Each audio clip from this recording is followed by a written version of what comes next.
PoK में पाक सेना घुस रही है। ये आप देखिए जरा, पाक सेना वहां पर घुसती चली जा रही है, लेकिन इसका कारण क्या है? अगली तस्वीर दिखाइए। प्रधानमंत्री नरेंद्र मोदी का डर, प्रधानमंत्री नरेंद्र मोदी का डर है कि पाकिस्तानी सेना के चीफ बौखला गए, ऐसे फैसले ले रहे हैं कि अब समझ नहीं आ रहा करे तो करे क्या। तो क्या किया उन्होंने? अगली तस्वीर दिखाइए जरा। ये आप देखिए, ऐसे ही पाकिस्तानी सेना के टैंक घुस सकते हैं। ऐसी आशंकाएं कि ऐसे ही पाकिस्तानी आर्मी हथियारों के साथ पीओके में घुसने वाली है। इतना ही नहीं, अगली तस्वीर दिखाइए जरा। ये तो हथियार और टैंक हो गए, ऐसे ट्रूप्स कदमताल करते हुए घुसने की तैयारी में है। और पीओके में जब ऐसे हालात बनेंगे तो आप समझिए कि इसके पीछे है प्रधानमंत्री नरेंद्र मोदी की काम का और कार्रवाई का डर। इसी वजह से पाकिस्तानी सेना ऐसे कर रही है। और बड़ा कारण क्या है पीओके में इसका? अगली तस्वीर दिखाइए जरा।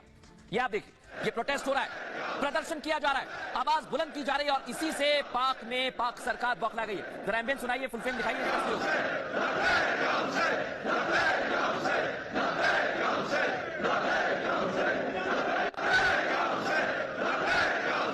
तो देखा आपने कैसे नाराजगी यहां पर है, कैसा आक्रोश है, नारेबाजी की जा रही है। और इतना ही नहीं, करगिल खोलने की मांग है। जैसा मैं कह रहा हूं, लोगों की नाराजगी और करगिल खोलने की मांग यहां पर लोग कर रहे हैं। यानी पीओके में पाकिस्तानी सरकार से लोग परेशान हैं, उनके काम से परेशान हैं और भारत की तरफ देख रहे हैं। पहले आपको खास रिपोर्ट दिखाते हैं, फिर बताएंगे कि आखिर कहानी क्या है।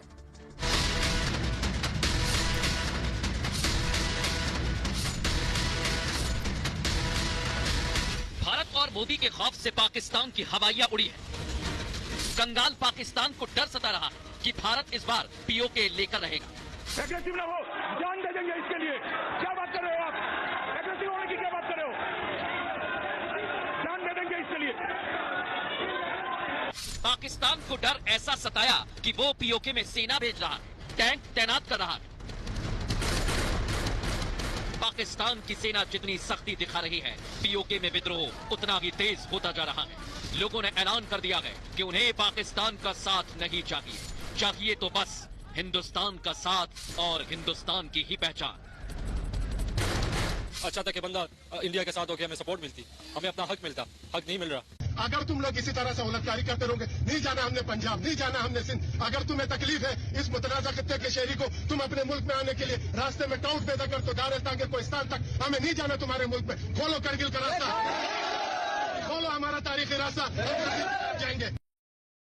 देखा आपने, लोगों की नाराजगी है और लोग भारत की तरफ देख रहे हैं। लेकिन इतना ही नहीं, जब पाकिस्तान की आर्मी घुसने की तैयारी में है पीओके में, तो आपको अब यह बताता हूं कि आखिर कैसी उनकी तैयारी है और पीओके में क्या होने वाला। दिखाइए, ये आप देख रहे हैं, पीओके में पाकिस्तानी सेना की तैनाती की तैयारी। तस्वीर मैंने आपको दिखाई, इसी तरह घुसेगी। जल्द पाकिस्तानी सेना पीओके पहुंचने वाली है।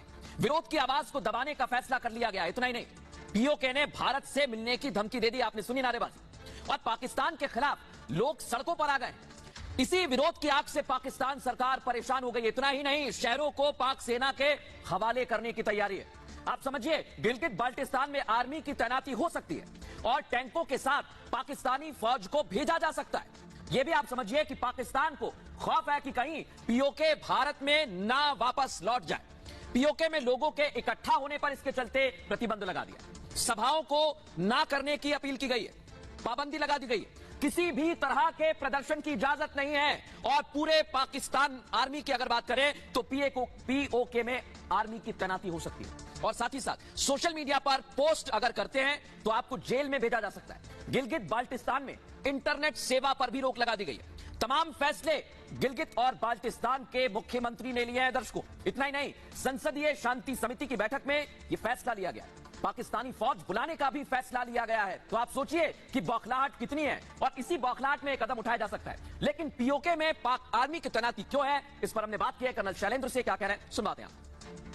पीओके की जनता इस समय सबसे ज्यादा हुड़दंग पर है कि वो अब Pakistan army, Pakistan government, Pakistan administration के साथ काम नहीं कर सकती। इतने अत्याचार सहन नहीं सकती, अपनी बेटी बहुओं की इज्जत के साथ खिलवाड़ नहीं कर सकती। पीओके देख रहा है कि जिस तरीके से ओवरऑल जेन के जिस तरह की इंप्रूवमेंट पर है, जिस तरह की सेलिब्रेशन पर है, जिस तरह की जो G20 की वहां पर जो मीटिंग हुई थी, उसमें भी सबने देखा कि लाल चौक किस तरीके से एक बिल्कुल मेट्रो सिटी लग रहा है, और पीओके एक गांव से भी गया बतर उजड़ा हुआ जमीन लग रहा है। कौन सी मार्केट है पीओके में? और इस सब का श्रेय किसको जाता है? पीओके की आर्मी को।